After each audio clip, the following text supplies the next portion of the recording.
Happy Saturday bayang kalis na meron po tayong 7 races, no? Medyo konti lang ang mga entries natin ngayon. Last race lang po tayong medyo marami. Mag-start ng karera natin as usual pag Sabado 3 o'clock ng hapon. Yun.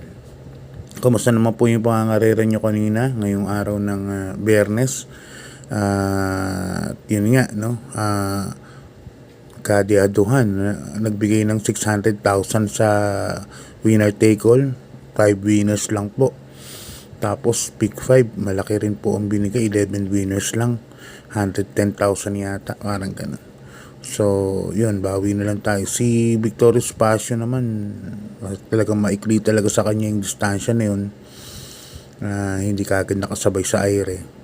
Nung rumimate, medyo malayo na talaga sila Laughing Inside, no? At saka si Justifiable, saka inalimado rin, si Catherine yan, na medyo malayo na nung umabol yung 7, Victorious Passion. Anyway, ganun talaga karera. Bawi na lang. Ako out kagad sa race number 1 nanalo si Todo Pong. Wala akong Todo Pong sa race number 1 kaya out kaagad. Sa race number 2, Lucky Leia, biglang inilaban. Yun nga, kapraso kay El Mundo, pero El Mundo tinayang ko. Tapos yun nga, yung race number 4, si High Honors, saka yung High Honors, no? Medyo malayo pa nanalo, mga 3 katawan kay Megan Maxine. Tapos Ice and Sunrise, sobra nalo sa kay ni King Flores. Tapos yung kila Doña Chichay, Simply Jessie, galing ng tinakbo ni Simply Jessie. Balikatan sila ng Doña Chichay tsaka nung lalimadong Spolarium. Yun. Tapos yung last race natin, numero 1, Noir. Ayun, Noir, yung sakay ni Berjomel Galietang, galing ng tinakbo. Pinarimate, kasabay ni Habana una na. Yun ang taya ko, Habana una na. Anyway, bawin lang po tayo ng araw ng Sabado. So, tingin ko medyo yun, manipis lang po talaga ang lineup. Okay, start nga na karera, stress ng hapon. Dahil nga 7 race lang po tayo. Winner take all kagad ang race number 1 natin. Ito po yung bago nila, yung Pilracom GPT, no? Based on time. 10-11 merge yan. Race number 1. Ang distance natin, lahat ng karera ngayong araw ng Sabado, 1,400 meters. Dito may 5 runners po tayo. Susuluhin ko na po number 2, Peros Bell, sa Kenny Jackie JB Hernandez. Tingin ko medyo lamang po dito tong kabayo na to, si Peros Bell. Nakapagpahinga pa ng 1 buwan mahigit. Tempo nito naglalaro ng 1.25, 1.26, no? At tingin ko medyo bumaba ng konti dito sa karera na to. Itong number 2 na to, Peros Bell.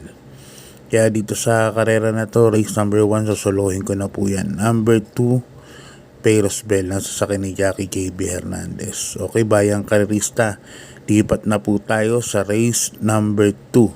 Pick 6 from race number 2 to race number 7. Yan, meron po tayong 6 runners lang. Class 5, 6 points to 10 points. Yan.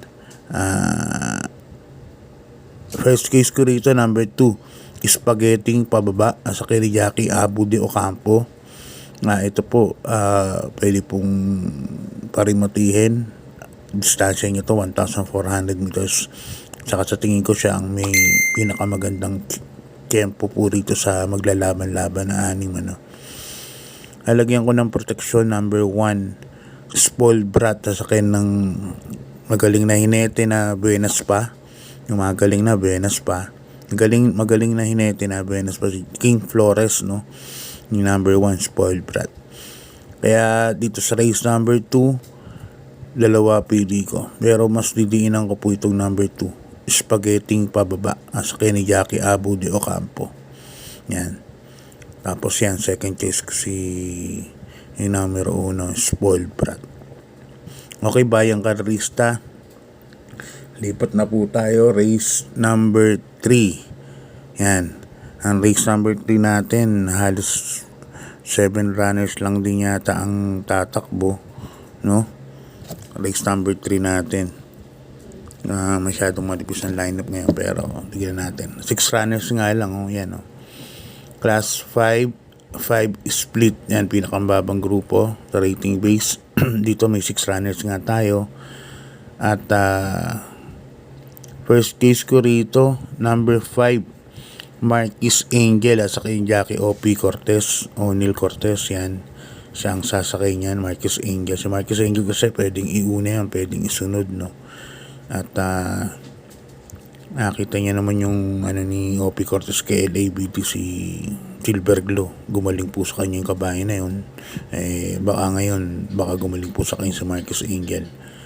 Number 5. Yan ang first case ko dyan. Second case ko, number 6. Double strike sa ni Jackie Christian L at Pincula. Yan. Pero tong karera na to may panalo din po yung number 2 Monique. Yan. Si Monique saka yung Silver Lining. Hindi ko lang alam kung ilalaban ng connections, pero lagi pong bumibenta. Napapansin ko yan, Silver Lining na yan. Lagi pong bumibenta. Last 3 runs po yan bumenta. Anyway, tingnan natin bukas. First case ko number 5, Marquis Angel. Second case ko number 6, Double Strike. Okay, lipat na po tayo sa race number 4, Bayang Karerista, class 22 points to 27 points. Yun, dito may 7 runners tayo. Medyo mataas po ang grupo.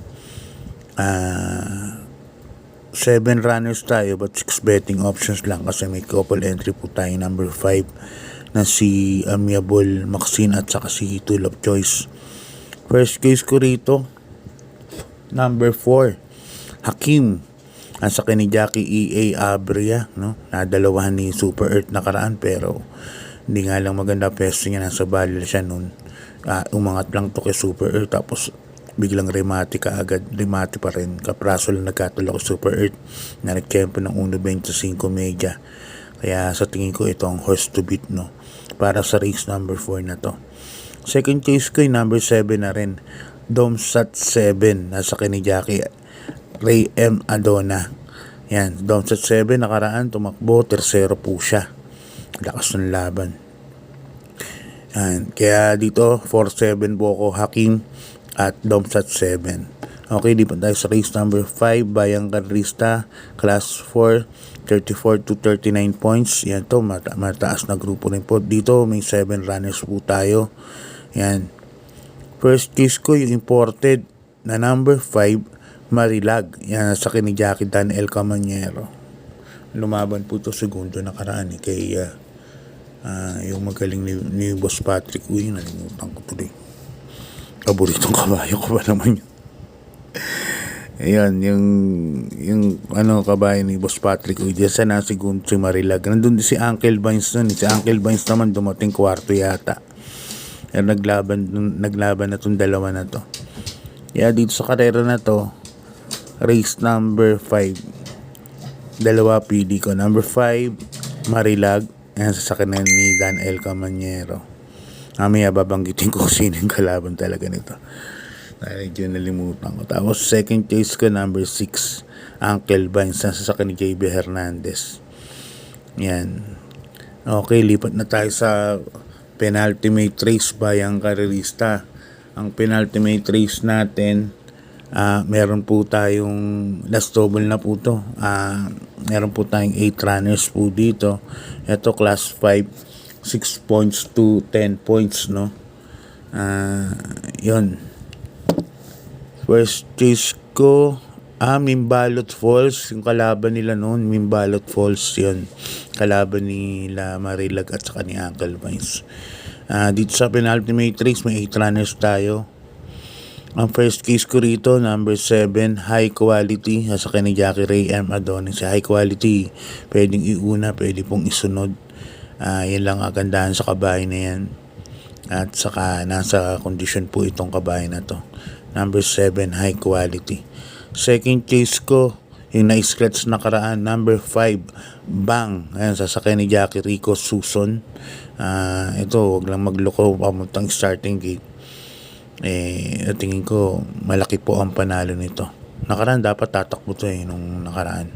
Kaso Monday yata yun, Monday. Kaso na-scratch nga si Bang. Kaya di sa penultimate race, number 7 high quality, tsaka number 5 Bang. Okay, lipan tayo sa last race, Bayang Karerista. Last race po natin dito, meron tayong 9 runners. Yan. But 8 betting option lang po tayong 8 numbers lang but meron tayong couple entry, number 6 Bahandi, tsaka yung 6A Bantay Sarado. Yan, pipili ako number 2 Electrify sa ni JB Hernandez. Ito medyo gamay po ni JB Hernandez to si Electrify. Kung mapapansin nyo, kung meron na po kayong index, i-check nyo po ito. Gaganda po ng tempo at saka placing nito ni Electrify kay JB Hernandez. Kaya ito ang first case ko. Second case ko yung number 8 na rin, Work From Home sa ni Jackie Charles Reyes. So Work From Home, mas magaling po talaga pag sa labas tumatakbo. Medyo bumaba na rin po ng grupo. Nasa 21 na po siya ngayon, class 4, 21 points. Kaya sa tingin ko malaki rin po ang panalo niyan. Yan. Kaya dito sa last race, dalawa po ang pili ko, number 2 Electrify at saka number 8 Work From Home. Yan. Sa mga natalo katulad ko, bawi na lang po tayo. Marami pa pong karera. Marami pong karerang nadaanan na makakabawi pa rin. Makakabawi tayo. Yung lang natin, libang lang po. Libang lang. At saka kung lang po yung sobra, yun lang po ang itaya natin para just in case na matalo tayo, hindi masakit, no? Gawin lang po natin libang ang karera. Yan. So, Bayang Karerista, hanggang dito lang. Maraming salamat po sa suporta at sa suporta sa Kids Exam at sa mga hindi pa po subscribe na po kayo. Maraming salamat po sa inyong lahat. God bless po at good luck po.